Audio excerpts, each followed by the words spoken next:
Chairman sir, आपका बेहद शुक्रिया कि आपने इन 3 फौजदारी नए कवानीन पर बोलने का मुझे मौका दिया है। सर, मैं शुरुआत में इस शेर से आगाज करता हूं अपनी बात का कि हमको शाहों की अदालत से तवक्को तो नहीं, आप कहते हैं तो जंजीर हिला देते हैं। सर, ये 3 फौजदारी के कवानीन खुद मुजरिमाना है। ये जुर्म की रोकथाम से ज्यादा हुकूमतों के जराइम को कानूनी शक्ल देने के लिए बनाए जा रहे हैं। अब तरफे तमाशा यह है सर कि पिछले सेशन में मोदी हुकूमत ने जन विश्वास बिल 2023 को, जिसमें 183 प्रोविजंस और 43 कवानीन थे इम्प्रिजनमेंट के, उसको निकालकर फाइन में तब्दील कर दिया। उसमें ड्रग्स एंड कॉस्मेटिक्स एक्ट को भी तरमीम की गई और सजा के बजाय सबस्टैंडर्ड ड्रग्स के लिए आपने फाइन ला लिया। तो मैं ये बोलना चाहूंगा सर कि सबस्टैंडर्ड ड्रग्स के मैन्युफैक्चर के लिए आपने जेल के बजाय फाइन उसमें तब्दील कर दिया तरमीम करके। तो ये जरूरी है बोलना इस ऐवान में कि जन विश्वास के नाम पर आपने इस सबस्टैंडर्ड ड्रग्स से आवाम को खतरे में डाल दिया।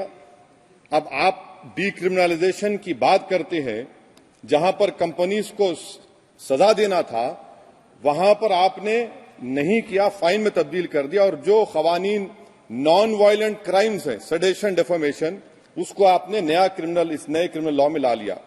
तो सर, ये बात साफ हो गई कि जन के लिए अविश्वास, धंधे के लिए विश्वास, ये इस हुकूमत का नया मंत्रा है।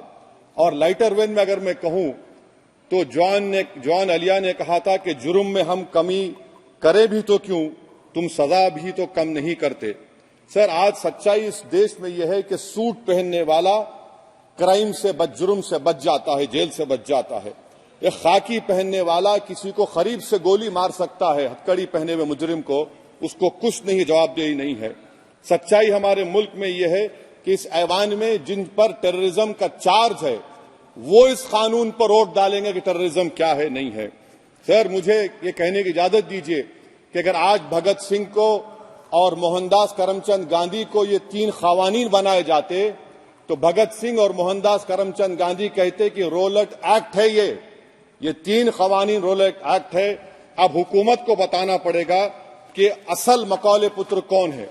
सर, सच्चाई यह है कि इस मुल्क के गरीब, दलित, मुसलमान, आदिवासी, इनके लिए जिंदगी से बड़ी कोई सजा नहीं है। और क्या जुर्म है पता ही नहीं इनको। सर, अगर हमको रिफॉर्म करना था, इस्लाह करना था, तो हमको उन प्रोविजंस को निकालना था जो हुकूमत और पुलिस को मनमानी करने की इजाजत देती है। हमको वो प्रोविजंस को निकालना था कि जो मंत्रियों को और पुलिस को ये मौका मिल जाता है लोगों को सालों जेल में रखने का, उन पर कोई जुर्म पर साबित नहीं होता।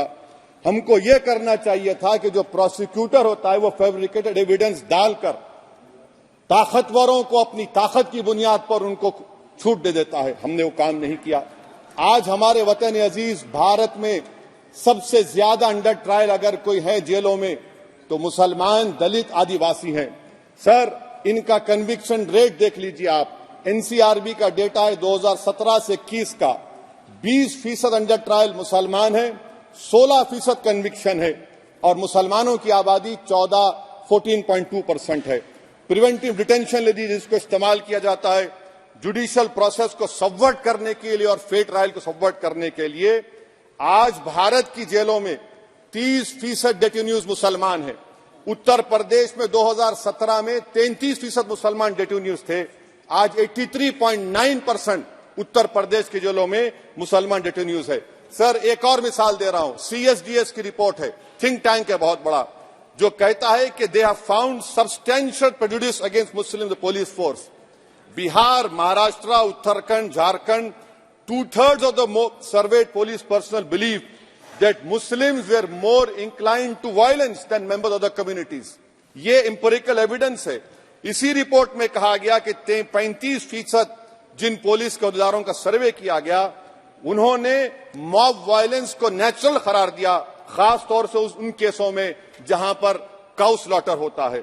CJPAP का इन्वेस्टिगेशन रिपोर्ट है सर कि कोविड-19 के दौरान जिन लोगों 25% मुसलमानों का अरेस्ट किया गया था, ये बायसनेस नहीं है तो क्या है, मध्य प्रदेश में मुसलमान 7% के करीब हैं और 21% मुसलमानों का नाम सर एफआईआर में डाल दिया गया था।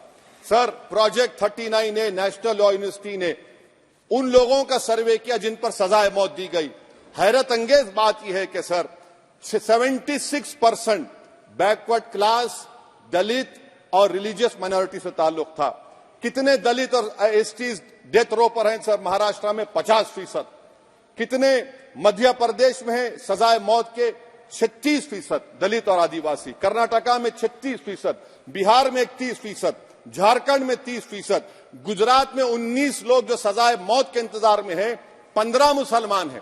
केरल में 60% जो सजाए मौत के मुलजिम है रिलीजियस माइनॉरिटीज है। सर आखिर इस देश में कब तक ये चलता रहेगा कि अनस्पोकन रिजर्वेशन उन लोगों के लिए उनके पास पूरा पॉलिटिकल पावर है और एक अनस्पोकन रिजर्वेशन है दलित, मुसलमान, आदिवासियों के, इनको जेल में रहना पड़ता है?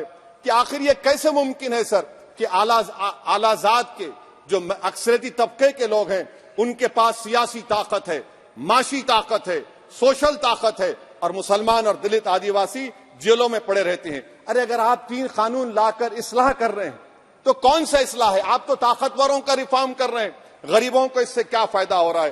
तो जैसा अंग्रेजी में कहा गया था कि the cure is dangerous than the disease. Sir अब आप आ जाइए BNSS पर, क्लॉज 187 डिटेंशन का पीरियड देख लीजिए सर 187(3) में, यानी 15 दिन से ज्यादा आपको मुश्किल है प्रेजेंटली। अब आपने प्रोविजन दे दिया कि 90 दिन तक आप कभी भी 5 दिन का, 6 दिन का, 10 दिन का, यानी 90 दिन तक किसी को बेल नहीं मिलेगी।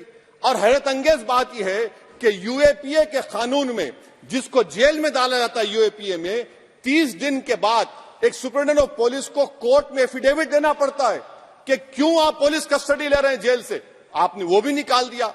यानी जिस किसी को भी आप इस कानून में अरेस्ट करेंगे, यूएपीए से ज्यादा मैं 90 दिन जेल में रहूंगा। और कौन रहेगा जेल में? मुसलमान रहेगा, दलित रहेगा, आदिवासी रहेगा और बेल उसको नहीं मिलेगी। तो ये खुद सुन लीजिए तो यानी कन्विक्शन नहीं होगा, ना बेल मिलेगी क्योंकि पुलिस कस्टडी है। ये कानून में है सर, आप मुझे करेक्ट कर सकते हैं। अच्छा, DK बासु के गाइडलाइंस को आपने अडॉप्ट नहीं किया। क्लॉज 53(1) आप ये भी नहीं कह रहे कि भाई कौन उसको एग्जामिन करेगा? तो discretion of the medical practitioner. अरे आप ये पुलिस में जब जाते हैं तो पुलिस इतनी खातिर तवाज़ो करती है कि तलवों से लेकर जिस्म तक पूरे निशानात उसके जिस्म पर रहते, और आप कह रहे हैं कि मेडिकल प्रैक्टिशनर डिस्क्रेशन करेगा तो होगा। अब आप आ जाइए सर इसके ऊपर आपको बता रहा हूं सर। अब आप देखिए क्लॉज 187 तो आपके सामने जिक्र कर दिया मैं सर। अब आप देखिए क्लॉज 472 मर्सी पिटीशन, आर्टिकल 79 और 161 का कॉन्स्टिट्यूशन का हिस्सा है और ये आप कानून लाकर कहती हैं कि उसकी तरफ से मर्सी पिटीशन डालेगा तो convict, legal heir, other relative. Sir जो सजाए मौत काटेगा वो तो आधा पागल हो जाता है जेल में।